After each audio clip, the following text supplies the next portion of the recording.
You guys see me? I'm still here. Just grabbing some props. Grabbing some props. Just got some deliverables. Some pretty sweet stuff. For cheap. Actually, way cheap for me, but... What is up? We got podcasts out. Haberman Middlekauff podcast out right now. Number one podcast by a mile. Probably, one of the most listened to things in Northern California. Haberman Middlekauff, tell your friends you haven't subscribed. I know a lot of you guys have. 3 and Out podcast. Probably number one football podcast in America. See the numbers, they're enormous. Appreciate everyone listening. Actually just worked on what I'm going to talk about. Have some good topics. Have some very good topics. We got talking about Zeke. We are talking about coaching rankings. We're talking about all sorts of shit. I already forgot. I actually just wrote it down. I got so much stuff going on right now. We got the Open. If you're not gambling, I don't know what you're doing. I've been saying over and over and over and over again. I love to gamble on sports. Football's the best sport to gamble on by far. It's not really arguable. March Madness is just so fun. I mean, we all dabble. But I'm telling you, no one gambles on baseball besides degenerates and sharps. Like, the casual fan's not gambling on baseball. It's why I always thought it was so funny when gambling became legal, kind of. Everyone thought that it was going to help out in baseball and basketball. Those two sports are not fun to gamble on. Basketball, you never know when load management's going to kick in. And baseball is just the samples. It's just too hard unless you're like a nerd and a number guy. And again, the casual fan cannot gamble on. Casual fan can gamble on golf. I've gambled a ton this year, more than ever on golf. All the majors, some main tournaments. But I'm telling you, the majors are fun. Koepka, Rahm, I've been giving out winners. Me and Haberman even went in on a couple bets. But I got some leverage on. I mean, if Kevin Kisner wins this tournament, I might send him a handwritten thank you note. I mean, I got him at 140 to 1. I should have put $100 on it, but I was like, I did that before in another major and he kind of burned me. So I only put $40 and pay out like almost $6,000. So we need Kisner to win. I got a little cash on Ricky Fowler. Got a little money on DJ. I bet on Tiger. Dumb, turns out. Tiger's not a cold weather guy. But listen, mybookie.ag, promo code HAM1 if you want the bonus. If not, you can still do the promo code. Tell them I sent you. Just decline the bonus so you don't get the rollover. I got some other new sponsors called boxofawesome.com. Use the promo code HAM. Sent me an overnight bag. Boom, little overnight bag. Also sent me these goodies. I just got these today in the mail. Boom, boom. They just got goodies upon goodies. That's what I got in my box of awesome. Overnight bag and some shit to make eggs. So you just go to boxofawesome.com, promo code HAM. They got 1 million boxes. And you just kind of pick and choose what you want. You get 20% off. Use the promo code HAM. It's pretty cool. Never heard of them until they jumped on the sponsor of the podcast. Of course they did. Who wouldn't want a piece of this action? And now we'll funnel them to you guys. Because the shit works. Send you cool stuff. Again, boxofawesome.com, promo code HAM. Go get it. What else we got going on today? So the Open. Koepka. I've nicknamed Koepka officially. And... this fits because there actually is a white tiger. Like white tigers exist. Koepka's the white tiger. This is not, and I thought Chambly said it perfectly on the Golf Channel after the coverage ended. This is not a trend. This is not some weird freaky shit anymore. This guy, when a major comes, he's going to kick fucking ass and take fucking names. He is clearly the best player in the world at major tournaments.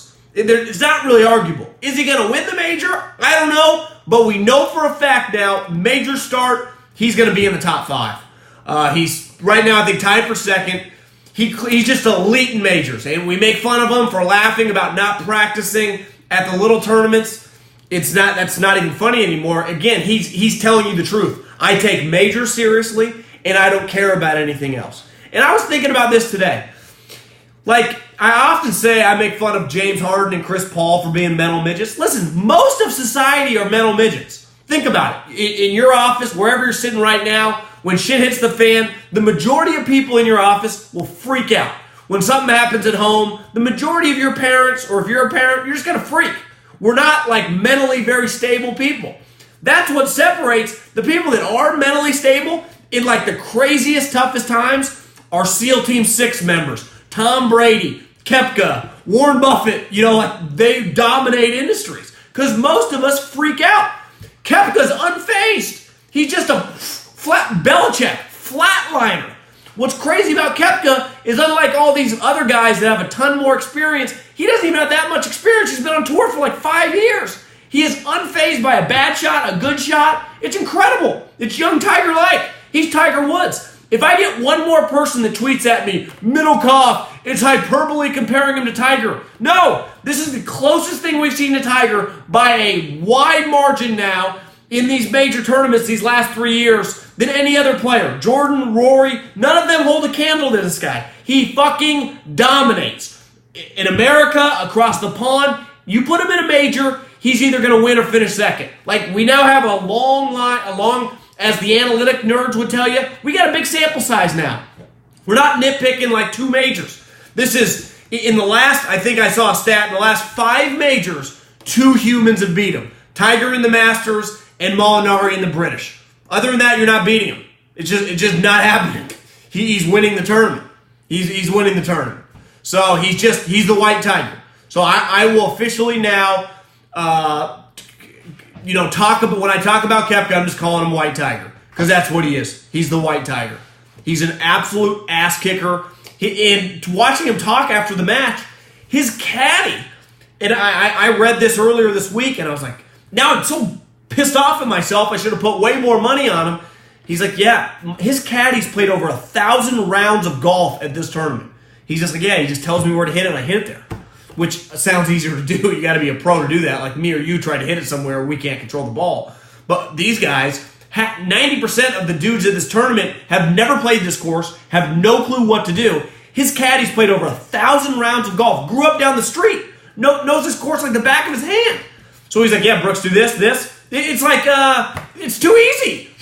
It'd be like if Belichick left the Patriots next year and was coaching another team and then they played the Patriots. He's going to know everything about the Patriots. Every single player on that team, he's put on that team. That's what Koepka's dealing with right now. The advantage he has in this tournament is enormous. That's why Tiger, who can't play in the cold, and I got a theory about this, wanted to play with Koepka. Not because he likes Koepka, not because he wants to bang his girlfriend, because he wanted the inside information from the caddy. And Koepka ghosted him for a reason. Now, Koepka realizes now you probably should just do the old man a favor. He's not good enough to beat you. Just take him out. But listen, I say this all the time about us in California. I grew up, the Bay Area is actually a little chilly, like the city. I personally hated living in there. I liked living in there in terms of the action. Ton of girls, ton of fun. Like, it's pretty fun if you live in the marina. I'm not going to deny that. But it gets really cold at night. Like, legitimately freezing cold. And it was like this where I went to school at Cal Poly at night, and you could wear jeans every night. Like shorts and sandals, even in the middle of the summer, it's going to be too cold. I don't like that. I like it 85 degrees at night. I like the heat. I like sweating. I sweat every day. As you can tell by this physique in the gym, I like to sweat. I do not like the cold. If it gets under 60, it messes with me. It's why there are 2 quarterbacks, and people are like, well, Rodgers and Brady are from California. Aaron Rodgers got drafted in 2005 to Green Bay. He still plays for the Green Bay Packers. That's almost 15 years. I think Rodgers is 34 years old. That's like 40% of his life he spent in Green Bay. Tom Brady, despite being from California, again, a little colder climate, so it's not like he's from Newport Beach, but went to Ann Arbor for 4, maybe 5 years, but for, 90, when did he get drafted? 2000, so he would have gone there in 96. In 96, he went to Ann Arbor, and he's been in New England. So from 96 to 2019, you do the math, that's 23 years, he's 42 years old. So over half of his life, he's now lived in cold weather climate. I would not consider Tom Brady a California quarterback. He was born here, but he spent the majority of his life in colder climates. To me, California quarterbacks are Jared Goff. Born, raised, Bay Area, now plays in LA. Derek Carr. Born, raised, Bakersfield, went to Fresno, now plays in Oakland. Like those guys, and they struggle in the cold. Because most of us in California, we get thrown off by the wind, the rain. British Open climate fucks with us. We don't do well in the inclement weather. Like, I like it warm. I like it sunny. Tiger is not a mental midget, so that's why he's won way back in the day. Like, he was unfazed. But he's an injured guy now. He's got a replaced knee. He's got a fused back. He's just hurt, He's just injured. So you're watching him. He looks freezing cold. He's grimacing. He's got no shot. It wouldn't shock me if I wake up and he's pulled out of the tournament. He can't, it's a chore for him to play in this tournament. It really is. And you look at Koepka, he's just unfazed. He's loose. DJ, loose. Rahm, loose. Now, both Koepka and Rahm have a little fat. When you got a little fat, it helps you in the cold, because you don't quite get as cold. Tiger's like 3% body fat. It's all muscle. You freeze. So, I feel pretty good about my bet. Wouldn't mind if Koepka wins, that means me and Haberman win some money. But if Kisner wins, that means I win a lot of money. So I'm heavily rooting for Kevin Kisner. Though, a little bit of a long shot. He's -1. I would imagine, depends, if the weather doesn't change here, maybe 12 under wins this tournament. If the weather makes these guys kind of come back to earth, maybe 3 or 4 under wins. So Koepka's already in good position.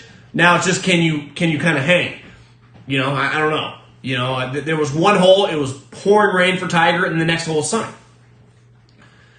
Yeah, Kisner had a ton of birdies and eagles. Kisner's problem is he's going to make some bogeys. And that's what Koepka does not do. That's what old Tiger does not. They do not make bogeys. They only do pars and birdies. And they're putting for eagles. Like, Kisner's going to have 5 birdies, but he's also going to have 3 bogeys and a double. So it's going to be harder for him to win the tournament. It's also why he was 140 to 1. What else is going on?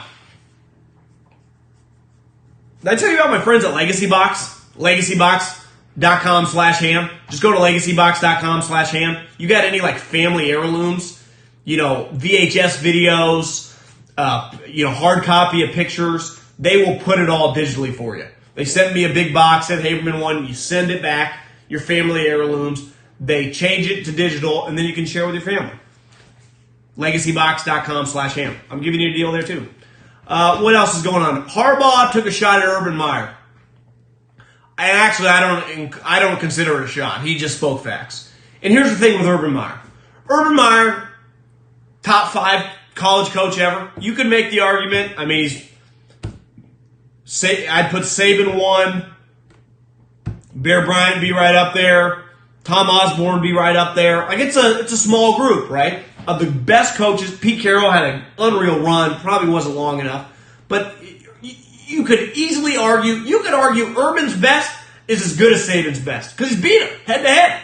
So I won't argue that. If you wanted to argue Urban Meyer's the best college coach ever, I would consider that a valid argument. I'd listen to it. The one thing you can't deny, Nick Saban's brand is a couple things. He's a winner, 1. 2, kind of an asshole. He's not Mr. Cuddly. Urban's brand is super leadership, super high character. His brand is nothing like what he actually is, right? They are completely separate. Urban, his brand of being just this, you want to meet this guy, teach you how to be a great human, that they get the most out of people. It's about people more than players. Saban's brand is about winning, kicking ass on the field, being the best player you can be. Now, in his program, he does care about the players, but that's not when most people think Nick Saban, they think he doesn't give a shit about the players. Where Urban was kind of the opposite. But here's the thing with Urban. He has a long, long resume now. 2 people died at Florida from a player that he recruited and brought to Florida, Aaron Hernandez. Killed those 2 people at the bar on the drive-by shooting. Again, these aren't opinions anymore, that's a fact. We have countless evidence. I don't want to say the player, the wrong player, but it was Carlos Hyde or one of those guys. I think Bradley Roby had something. They had countless players at Ohio State that had domestic violence issues. That the one player at the bar, remember, hit the chick. Then he had a coach. Remember last year he went through all that stuff. The coach was having issues with his wife. So at Florida, people died. And they were basically running a drug ring. We all know about that. I mean, it was shady shit. Urban Meyer's watch, that happened in Florida. Death, drugs. Ohio State, women got hit.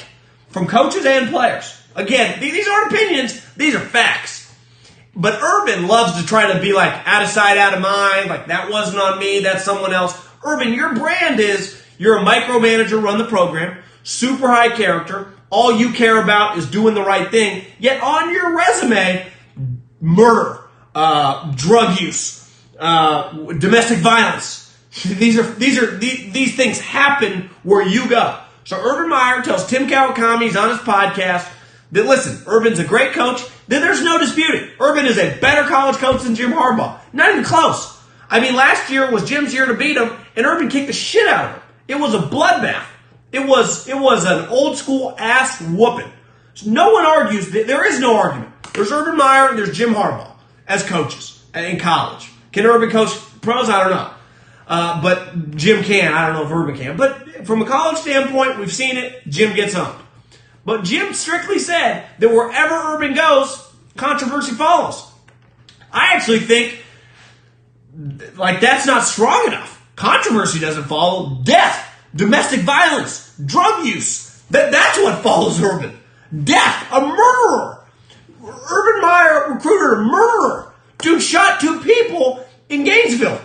Think about that. 2 people died because of Aaron Hernandez. Now, more people ended up dying, but because of a guy that he brought down in the community. Without Urban Meyer, Aaron Hernandez is never in that community, and those people don't die. Because someone on Twitter was like, Middlekauff, you're way over dramatic. How? People died.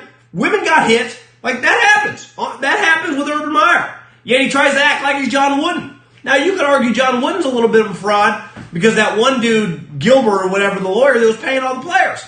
Now, most college programs are fraudulent, but Nick Saban doesn't stand up there and try to act like they ain't paying players. And I don't think paying players is being a fraud as a college coach. If you're not paying players, you're going to lose. So you got to pay the players. So I'm not even judging him on that. But I am judging him on the players he signs are questionable people. And again, murderers, drug users, and domestic violence on their resume. It's just a fact.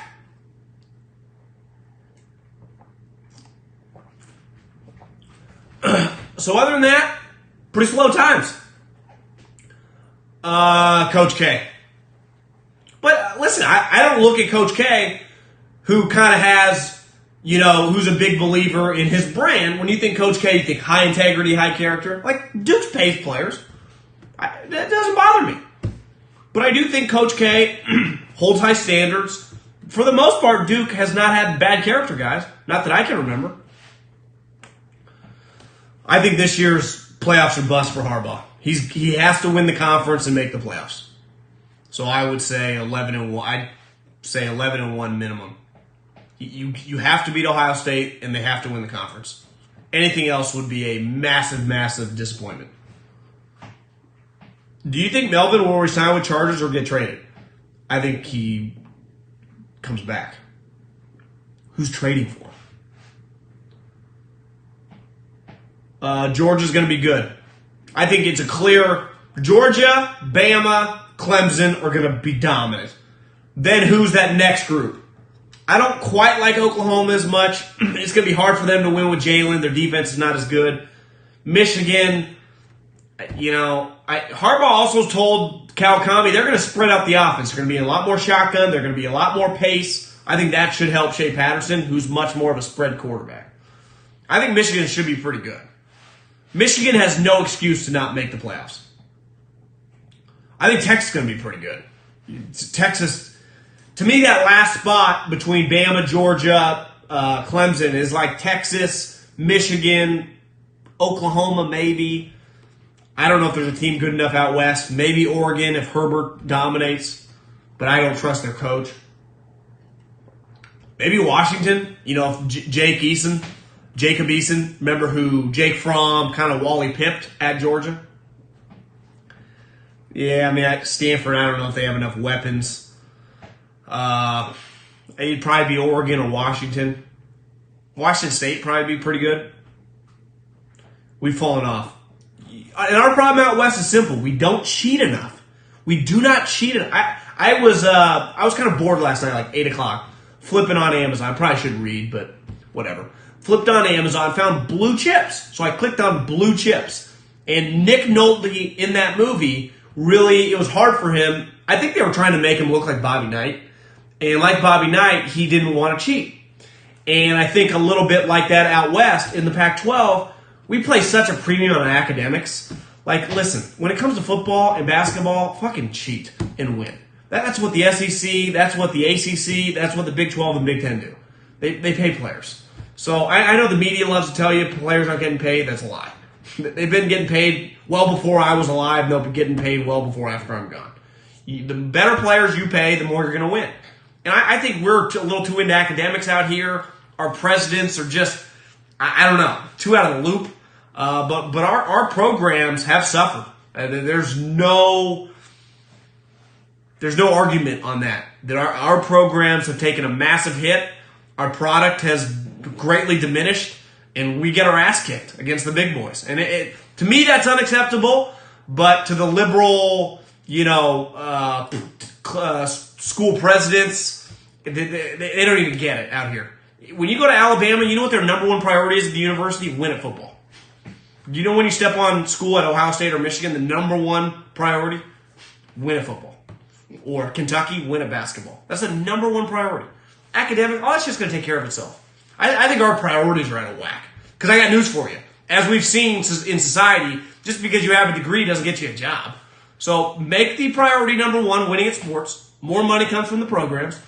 And you'll get better enrollment, as you see in Alabama, and your school will benefit. Not everyone's going to agree with that, and that's fine. Other than that, so again, go to Box of Awesome. Look, boom. Little pepper shaker. Look at this overnight bag. I might just go on a night trip tonight. Just take my overnight bag. My friends at Ease will have the promo code up starting next week. Start pushing out a little more THC and hemp-based CBD. Someone's going after NASA because it was all male. I don't count people on Twitter bitching and moaning. I don't even count that as a controversy. People went after Chris Pratt because he was wearing a "Don't Tread on Me" shirt. What? I can't keep up with fake wokeness and controversies because they're not controversies. They don't exist when you log off the internet. Like a real controversy is no one builds low-income housing in California. Like, that's a controversy. That's a problem. People bitching and moaning on Twitter doesn't count. So as long as you live your life by people complaining on Twitter, if you just turn off Twitter, they don't exist, you're much happier. And I've done that a lot in the last year. They used to get under my skin. They really don't anymore. Like, yeah. Since slow news days, thoughts on the Panthers this year? I'd say 7-9. I mean, McCaffrey's a stud. DJ Moore looks pretty good. They're always pretty solid on defense. He fired a bunch of defensive coaches last year. Rivera's a good coach. The division's tough. The Saints are one of the best teams in the league. The Falcons are going to be a lot better this year. Their offense has been good.